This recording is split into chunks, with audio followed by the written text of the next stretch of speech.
Hello traders, Douglas here. Today I've got some unfortunate but important news to share with you. Now, a number of you have been leaving me comments on this, so I thought I would address it directly.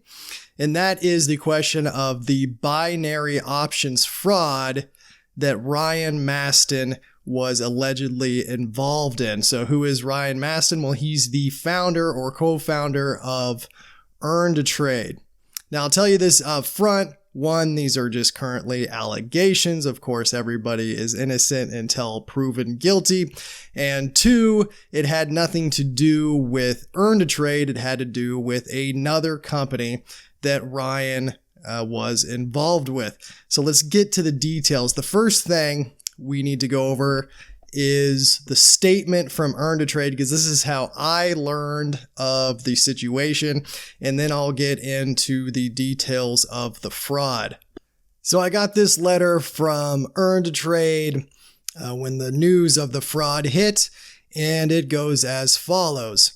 It says, on September 2nd, 2020, the CFTC charged the former co-founder of Earn to Trade, Ryan Masten, of violating CFTC regulations on several counts. None of the alleged incidents took place during Ryan's ownership of Earn to Trade, nor had they any connection to Earn to Trade. By April 2019, Ryan was already a fractional minority shareholder in Earn to Trade. And on July 1st, 2020, his final shares were purchased and he was no longer a shareholder in the company. Earn to Trade is saddened to hear of the allegations against his former co-founder.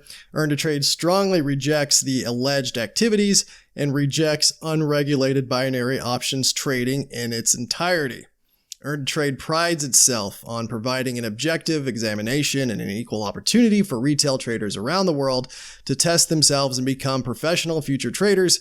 We stand by the outstanding work of our company, the outstanding work that our company does every day, and we remain committed to providing a fair environment for retail traders to test themselves and enter the world of trading. Okay, so now let's get to the allegations themselves. 5 Canadians, 1 American being Ryan, and 4 companies in a $165 million fraud scheme. Now, you know not to trust those little beady-eyed, flappy-head Canadians. South Park, my friends, South Park. Nothing personal, Canadians, nothing personal. The Commodity Futures Trading Commission today announced the filing of a civil enforcement action in the U.S. District Court for the Western District of Texas, charging 6 individuals and 4 companies with operating a fraudulent binary options trading scheme that received over $165 million in connection with illegal off-exchange binary option transactions on currency pairs, oil, and other commodities. So there's 3 brothers involved. There's David, Jonathan, and Joshua. I believe that's pronounced Cartu. You can correct me if I'm wrong on that. They marketed, offered, and sold illegal off-exchange binary options to retail customers on websites under the names of B Options, Glenridge Capital, and Rumelia Capital binary option brands. Okay, so the Cartu brothers, along with a pair of other Canadian brothers living in Israel, named Lev Peretz and Nati Peretz, operated call centers primarily located in Israel that targeted and victimized U.S. residents by promising quick returns of between 60 and 85% by trading binary options. Now, there's one thing that you should know in life, and there's one thing that I constantly repeat on my channel, is you are not going to get rich quick trading. If somebody's promising you something like this, if they say you're going to receive these returns, these ridiculously high returns, it all follows under that too good to be true advice that you should be living by. You know, and beyond just an options trade or an investment where they're like, hey, it's easy money, just do this and we'll give you 100% returns or whatever the ridiculous number is. You'll see this in guru day trading videos, you know, hey, here's my 95% winning strategy or some such nonsense. Okay. Or, you know, how to never lose or whatever their wording is that sounds not true. It's because it's not true. The problem is people that get involved with this game, they're doing it for the money. They might be doing it because they really need the money. And unfortunately, that opens them up to being victims. Now, the other thing is for us U.S. traders, we have a lot more regulations than a lot of other traders. There's certain companies and certain instruments and things that we're not allowed to trade that say Europeans are allowed to trade or other people are allowed to trade. And there's different ways of getting around these things. You have to be very, very cautious if you're going to do so. So there's a reason why the government discourages these things and tries to make it illegal for us to participate in them. Of course, with technology, there's always a way around it, but do so at your own risk, my friends. Do so at your own risk. So this is when we get to Ryan. Also charged in the alleged fraud is Ryan Masten of Austin, Texas, and his company. I think that's Barrelt Media, operating under the name Signal Push. And then there's All Out Marketing Limited, Blue Moon Investments Limited, or Orlando Union Inc. You'll notice none of these are earned or trade. They're each an offshore entity owned and controlled by one of the Cartu brothers. So I like this statement here. The scope and breadth of the fraudulent activity alleged in this case is only matched by that of the international and domestic cooperation organized to prosecute it, said Division of Enforcement Director James McDonald.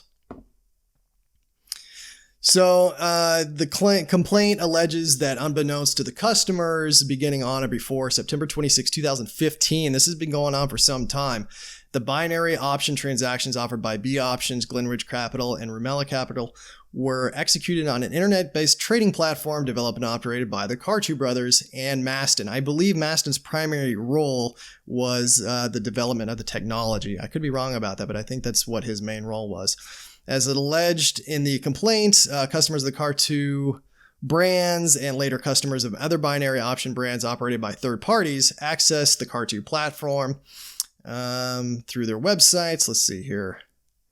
The complaint charges that the Cartu brothers and Masten, acting through the defendant entities, controlled these transactions and manipulated the results of some trades to force customers' losses and generate profits for themselves.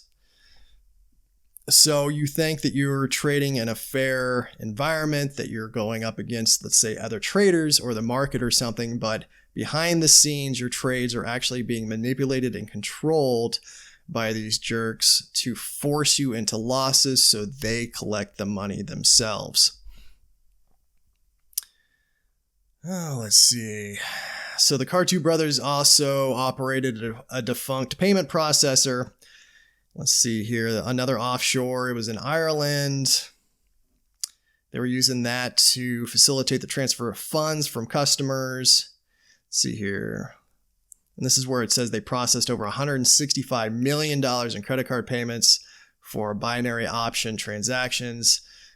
Further alleges that Masten and Signal Push provided trade signals and auto trader services to customers and failed to register with the CFTC as required. So it looks like that either he forgot or he was trying to hide, Masten was trying to hide his involvement in this. He did not register with the CFTC as required. Let's see here. They're seeking their ill-gotten gains, so that's common. Let's see what else. Of course, unfortunately for the victims, they may not get back their full amount of money or any money at all. That is the meat and potatoes. Now, this is tradingschools.org. They got into it a little bit, and this is actually an interesting article. It goes into a little more detail than what I read to you on that CFTC website. And let's see here, because it states that currently some of those guys are actually in hiding, so they haven't been picked up yet. And so Ryan, Mr. Masten, he denies all the allegations contained within the complaint. He mentioned that the CFTC is attempting to portray him and his involvement in the worst possible light. He describes his involvement as minimal yet it was apparent that he is definitely stressed and losing sleep over this. Trading Schools goes on to say that although I would like to believe Mr. Masten that he had minimal involvement with his alleged co-conspirators, it is important to note that Mr. Masten allegedly used the fake name of Jax Navarro in an attempt to cover his true identity, according to CFTC. Not as cool as Ron Mexico, but Jax Navarro. I mean, that sounds like a Bond villain, Jax Navarro. And Bond villains are basically what? They're always trying to siphon a bunch of money to them, $1 billion, so they can take over the world. Oh, so they go on to ask what will happen to Earn a Trade. It's a good question, but I'm not sure anything will, because like I said, Ryan, although he was involved with Earn a Trade at the time that a lot of these allegations took place, through the bulk of it really, it doesn't involve that company or his actions with that company. Now, I'm not a lawyer, and you need to do your own due diligence. Somebody asked me today online if it bothers me that this happened, and of course it bothers me. It's going to bother Earn a Trade too. I mean, their reputation, regardless of what happens, is going to take a big hit here. But what I responded back was, currently it bothers me, but it doesn't concern me. It'll concern me if some kind of information comes out that actually involves Earn a Trade. It's kind of like, if the founder of Walmart gets caught up, or to use a horrible example, Jared from Subway, if they get caught up in some illegal activities that doesn't actually involve their company that they're working for, they're going to suffer the consequences, and the company's going to take a hit to their reputation. But it doesn't mean the company had anything to do with it, or that they're in trouble in any way other than the unfortunate hit to their reputation. So right now, I'm still with Earn a Trade. Obviously, my last video was me getting funded with them, so I will be trading the live money, and I will be going through with funding, and until, like I said, until something else comes up, which it may never do, I'm sticking with those guys. I like them quite a bit. I haven't told you guys this yet, but a few months back, out of the blue, they contacted me. Their head of marketing contacted me. I think he's the head of marketing. Contacted me, and I had a phone interview or a Skype interview with him. They were talking about hiring me to do some of their marketing and some of their videos. It wasn't a right fit, so I'm doing my own thing still. But I already liked the company, and then they reached out and contacted me out of the blue and said they liked what I was doing, and then we got to talking, and he was a cool guy, and so it just made me like the company even more. It's one reason why I push them so much. But like I said, if you're concerned about this, do your own diligence. You can try a different company out there if you so desire. Wouldn't blame you for that. I'm definitely not going to push anybody to do something that they're uncomfortable with. But that's all the news. That is all the info. Keep on trading, my friends. Peace out.